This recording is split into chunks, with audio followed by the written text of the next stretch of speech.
안녕하십니까. 이제 랩뷰를 시작하시거나 랩뷰를 사용하고 있는데 좀 더 체계적으로 배우자 하시는 분들께 조금이나마 도움을 드리기 위해서 정기적으로 랩뷰 관련된 동영상 강좌를 업로드하고 있는 랩뷰 마스터 유튜브 채널입니다. 이번 시간에는 랩뷰에서 제공하고 있는 타이밍 관련된 함수 중에서 날짜, 시간을 초로라고 하는 함수를 사용하는 방법에 대해서 살펴보도록 하겠습니다. 우선 강의를 시작하기 전에 구독과 좋아요 그리고 알람 설정 해주시면 영상을 제작하는 데 큰 힘이 되겠습니다. 그리고 관련된 실습 코드는 네이버 카페를 통해서 업로드하고 있으니 소스 코드가 필요하신 분들은 네이버 카페를 참고하시면 좋을 것 같습니다. 그리고 관련 영상을 이제 처음 접하시는 분은 이 랩뷰라고 하는 프로그램이 어떤 건지에 대해서 궁금해 하실 텐데요. 랩뷰에 대해서 간단하게 말씀드리면 이제 랩뷰는 그래픽 기반의 언어가 되겠습니다. 그래서 기존의 텍스트 기반 언어로 구현할 수 있는 모든 기능을 이 관련된 언어로도 구현하실 수가 있는데, 이 관련된 언어 같은 경우는 태생이 계측 장비를 원격으로 제어하기 위한 목적으로 태어난 언어다 보니까 계측 장비와 유기적으로 동작하면서 뭔가 프로그램을 운영하는 거에 아주 최적화된 프로그램이 되겠습니다. 뿐만 아니라 사용자 인터페이스를 아주 손쉽게 구현하실 수 있기 때문에 기존의 텍스트 기반 언어에서 사용자 인터페이스를 구현하는 것 대비 상대적으로 더 적은 노력을 기울였을 때 동일한 효과를 낼 수 있는 파워풀한 언어가 되겠습니다. 그래서 아직까지 이 랩뷰 프로그램을 사용해 보지 않으신 분이 계시라고 하면은 이번 기회에 이 랩뷰라고 하는 언어에 대해서 관심을 가져보시면 좋을 것 같습니다. 관련된 채널에는 이 랩뷰 프로그램을 응용할 수 있는 분야에 대해서 자세하게 소개한 영상도 있고, 그리고 랩뷰 프로그램을 무료로 다운받아서 설치해서 사용하는 방법에 대한 가이드도 있으니까요. 이 궁금하신 분들은 관련된 내용을 참고하셔서 한번 실습을 해보시면 좋을 것 같습니다. 자, 이번에 소개해드릴 날짜, 시간을 초로 함수 같은 경우는 랩뷰에서는 이제 시간 정보, 즉 타임스탬프 정보를 관리하고 있는데요. 이제 그 정보를 만들 수 있는 함수가 되겠습니다. 그래서 입력으로 도움말에 보시는 것 같이 날짜와 시간에 해당하는 인포메이션을 인가를 해주시게 되면은, 그런데 이 인포메이션은 어떤 데이터 타입으로 되어 있냐면, 랩뷰 같은 경우는 이제 도움말에 이제 설명이 잘 나와 있는데요. 자, 날짜, 시간이라고 하는 이 데이터 타입 같은 경우는 타입 정의 속성을 가지고 있습니다. 그래서 다음과 같은 파일로 타입 정의 속성을 가지고 있는데, 관련된 데이터 타입 같은 경우는 원소를 다음과 같은 원소를 가지고 있습니다. 즉 소수점 초 정보와 그 다음에 랩뷰 같은 경우는 이제 색상을 가지고 데이터 타입을 또 확인하실 수가 있게 되겠는데, 오렌지색 같은 경우는 이제 배정도 타입, 즉 부동 소수점형 실수 데이터 타입을 의미하고 있고, 파란색 같은 경우는 이제 정수형 데이터 타입이 되겠습니다. 그래서 인테저 32bit으로 이제 초를 표시하실 수가 있겠고, 분정보, 그 다음에 시, 그 다음에 월 중에 1, 월, 연도, 주 중에 1, 연 중에 1, 그 다음에 일괄 전략 시간이라고 하는 이런 인포메이션을 인가를 해주시게 되면은 출력으로는 랩뷰에서 운영하고 있는 이제 타임스탬프 데이터 타입으로 얻으실 수가 있게 되겠습니다. 자, 타임스탬프 데이터라고 하는 거는 이 위에 프론트 패널이라고 해서, 랩뷰는 이제 사용자 인터페이스를 위한 워크스페이스로 프론트 패널이라는 게 있고, 실제 코딩을 하기 위한 워크스페이스로 이제 블록 다이그램이라고 하는 게 있는데요. 지금 왼쪽 같은 경우는 이제 프론트 패널에 해당하는데, 지금 이번에 실습할 내용 같은 경우는 타임스탬프 데이터 타입의 인디케이터가 하나가 있는 거죠. 그래서 결과가 다음과 같이 이 날짜와 시간 정보를 인가해 주시게 되면은 오전 8시 23분 0초 0.53초고 21년 1월 31일이다. 이런 정보를 표현하실 수가 있게 되겠습니다. 관련된 함수 같은 경우는 이제 블록 다이어그램에서 함수 팔레트에서 프로그래밍 카테고리 아래에 타이밍이라고 하는 카테고리가 있고, 그 아래에 보시면 날짜, 시간을 초로라고 하는 함수가 있습니다. 그래서 이번에 실습할 내용은 간단한데요. 우선 같은 카테고리에서 제공하고 있는 날짜, 시간을 초로 얻기라고 하는 함수가 있습니다. 그러면은 이 관련된 함수가 수행이 될 때 컴퓨터에 날짜, 시간 정보를 이제 초로 얻으실 수가 있게 되겠습니다. 그런데 이때 얻어지는 데이터는 이제 타임스탬프 정보가 되겠고요.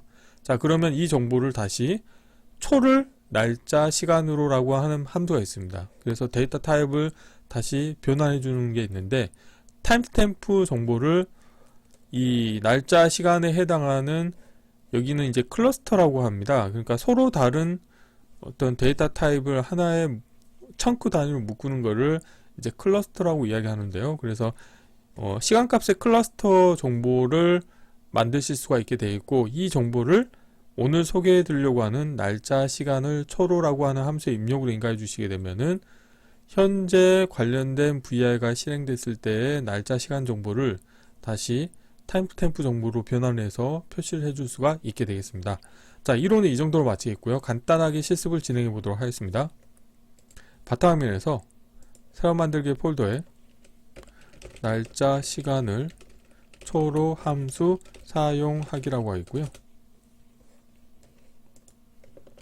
경로를 복사하신 다음에, 자, 랩뷰에서 새 VI를 이제 하나 만드시겠고요.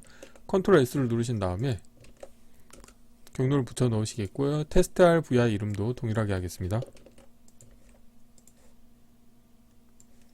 자, 프론트 패널은 별도로 꾸밀 게 없어요. 그리고 랩뷰를 처음 접하시는 분들 같은 경우는 이제 생소하시겠지만, 자, 새 VI를 만드시게 되면 여기서 이제 VI라고 하는 거는 Virtual Instrument의 약자입니다. 자, 랩뷰 같은 경우는 태생이 계측 장비를 원격으로 제어하기 위한 목적으로 만든 언어다 보니까 이제 Virtual 장비를 이제 만든다는 개념으로 확장자가 VI입니다. 그래서 이제 VI 파일을 하나 만드시게 되면은 다음과 같이 두 개의 워크스페이스가 생기게 되어 있고, 하나는 프론트 패널이라고 해서 이거는 사용자 인터페이스를 꾸미는 부분이 되어 있고, 블록 다이어그램 같은 경우는 실제 코딩을 하는 영역, 즉 기능 수행하는 그 내용을 구현하는 워크스페이스가 되겠습니다. 그래서 자, 오늘 소개해 드리려고 하는 함수 같은 경우는 블록 다이어그램에서는 이제 함수 팔레트라고 하는 것을 여실 수가 있게 되겠는데요. 이거는 자, 보기에서 함수 팔레트를 누르시게 되면은 다음과 같이 활성화를 시키실 수가 있게 되어 있고, 직관적으로 카테고리가 다 나눠져 있습니다. 그래서 여기서는 이제 타이밍 관련된 함수를 사용해야 되기 때문에 프로그래밍 카테고리 아래에서 타이밍으로 가신 다음에 여기에서 오늘 소개해드릴 함수 같은 경우는 날짜 시간을 초로라고 하는 함수가 있는데요. 이걸 일단 불러오시겠고요. 자, 그런데 관련된 함수의 입력으로 데이터를 인가하기 위해서 우선 첫 번째로는 날짜 시간을 초로 얻기라고 하는 함수를 불러오시겠고요. 다음으로 이렇게 이제 초 정보를 다시 날짜 시간으로 변환을 해줄 겁니다. 그래서 초를 날짜 시간으로라고 하는 함수가 있습니다. 그래서 이렇게 세 개의 함수를 이용을 해서 자, 실습을 해볼 텐데요. 우선 자, 라벨을 제가 보이게 하겠고요. 가운데도 라벨을 보이게 하겠습니다. 그리고 마지막 부분도 동일하게 라벨을 보이게 하겠고요. 날짜 시간을 초로 얻기 함수의 출력값을 초를 날짜 시간으로의 함수의 입력으로 인가를 해주도록 하겠습니다. 자, 랩뷰 같은 경우는 이제 도움말 기능이 잘 돼 있어서요. 이렇게 와이어 부분에 마우스를 갖다 대면은 도움말 정보가 나옵니다. 그래서 타임스탬프인데, 자, 1904년 1월 이후에 초 정보를 표시해 준다고 합니다. 그래서 예를 들어서 이 관련된 값이 어떻게 나오는지 궁금하다 그러면은 이 부분에서 인디케이터를 하나 만들도록 하겠습니다. 그래서 자, 이거는 제가 mon1이라고 하겠습니다. 자, 그리고 초를 자, 관련된 자, 초 정보를 다시 날짜 시간 정보로 만들 겁니다. 그래서 도움말 보시게 되면은 날짜 시간이라고 하는 거는 보시는 바와 같이 클러스터 형태로 되어 있죠. 그래서 원소가 다음과 같이 여러 개의 데이터로 구성되어 있는 하나의 클러스터가 되어 있고요. 이 정보를 날짜 시간을 초로 함수의 입력으로 인가해 줍니다. 자, 마우스를 갖다 대시게 되면 입력 부분의 데이터 타입이 이게 어떤 데이터 타입인지를 확인하실 수가 있는데, 초를 날짜 시간으로 함수의 출력 데이터 타입과 동일한 것을 확인하실 수가 있습니다. 그래서 이 출력 값을 다시 날짜 시간을 초로 함수의 입력으로 인가해 주시겠고요. 자, 출력에서는 인디케이터를 또 하나 만들도록 하겠습니다. 그래서 여기는 그냥 타임스탬프라고 하겠고요. 이 중간에 데이터가 어떤 건지 궁금하기 때문에 인디케이터를 하나 만들도록 하겠습니다. 그래서 자, 랩뷰 같은 경우는 참고로 이제 데이터를 전달하는 방법이 이제 와이어를 통해서 데이터를 전달하실 수가 있습니다. 그래서 텍스트 기반 언어하고 다르게 랩뷰는 데이터를 어떤 변수라던가 어떤 뭐 이런 부분에 전달할 때 와이어링만 하기 때문에 별도의 문법을 아실 필요가 없습니다. 자, 이렇게 하시겠고요. 참고로 랩뷰는 자, 프로그램의 실행 순서가 왼쪽에서 오른쪽으로 실행이 되기 때문에 실행 순서는 이 왼쪽에서부터 순차적으로 실행이 되겠고요. 자, 이렇게 하시게 되면 이제 블록 다이어그램 코드는 완성이 됐고, 프론트 패널을 좀 정리를 해보도록 하겠습니다. 자, 프론트 패널에서 우선 첫 번째로는 mon1이라고 하는 값을 먼저 정리를 하겠고요. 이게 이제 인풋이 되겠죠. 다음으로는 날짜, 시간이라고 하는 클러스터. 자, 이게 두 번째 데이터가 되겠죠. 자, 랩뷰 같은 경우는 이제 사용자 인터페이스를 이제 마음대로 이렇게 꾸미실 수가 있습니다. 자, 이렇게 하시겠고, 자, 세 개를 선택하신 다음에, 자, 정렬을 하실 수가 있습니다. 그래서 위쪽 경계로 맞추시겠고요. 그리고 저는 세 개를 선택하고요. 자리 맞춤을 가운데로 하겠습니다. 자, 이 정도로 하고, 실제 동작을 확인해 보도록 하겠습니다. 자, 필요 없는 것들은 보이지 않도록 하겠고요.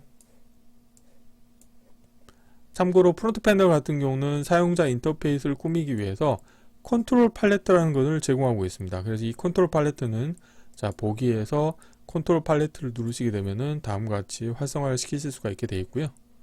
그리고 블록 다이어그램과 이 프론트 패널이 서로 유기적으로 연관이 되어 있습니다. 예를 들어서 랩뷰 같은 경우는 이제 사용자 인터페이스를 크게 두 가지로 나눌 수가 있습니다. 하나는 컨트롤이라고 해서 사용자의 어떤 인풋을 받을 수 있는 객체들을 전부 이제 컨트롤이라고 이야기하고 있고요.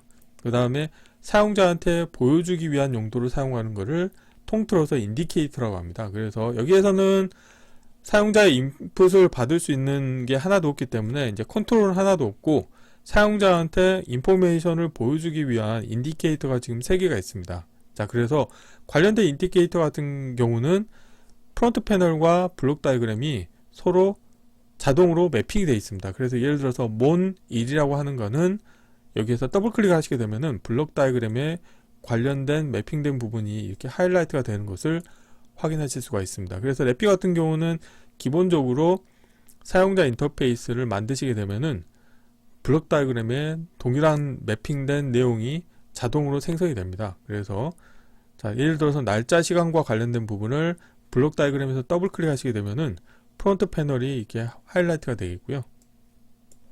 자, 이 상태에서 한번 실행을 해보겠습니다. 실행을 하시게 되면은 입력으로 현재 컴퓨터 날짜 시간은 21년 1월 31일 오후 4시 6.432초라고 되어 있는데요. 자, 이 정보를 다시 초를 날짜 시간으로라고 하는 함수에 입력으로 인가했을 때 출력으로는 다음과 같이 소수점 부분에 이제 초 정보도 다음과 같이 이렇게 표시가 되겠고요. 지금 보면은 0.432 이 부분이 되겠죠. 그래서 여기는 지금 소수점 셋째 자리까지만 표현하고 있는데 여기는 그 이후 자리까지 지금 표시가 되고 있고 초는 6초가 되겠고 분은 0분 그 다음에 시간은 이제 16시로 해서 이게 오후 4시가 되겠죠. 그 다음에 일, 월, 연도 해서 이런 정보가 자동으로 생성이 됩니다. 자, 그래서 이 정보를 다시 날짜, 시간을 초로라고 하는 함수에 입력을 인가해 주시게 되면 타임스탬프 정보, 즉 이런 폼에서 랩뷰에서 사용하고 있는 타임스탬프 정보의 데이터 타입으로 변환이 돼서 출력이 나오도록 운영하실 수가 있게 되겠습니다. 그래서 이번 시간에는 간단하게 랩뷰에서 제공하고 있는 이제 타이밍 함수들 중에서 날짜, 시간을 초로라고 하는 함수를 사용하는 방법에 대해서 살펴보았는데요. 이 관련된 함수 같은 경우는 이제 랩뷰 프로그래밍을 하실 때 시간 정보를 이제 내가 만들고 싶은 경우에 자주 유용하게 사용할 수 있는 함수이기 때문에 이번 시간에 확실히 알아두시면 좋을 것 같습니다. 이번 강좌는 이상 마치겠습니다. 감사합니다.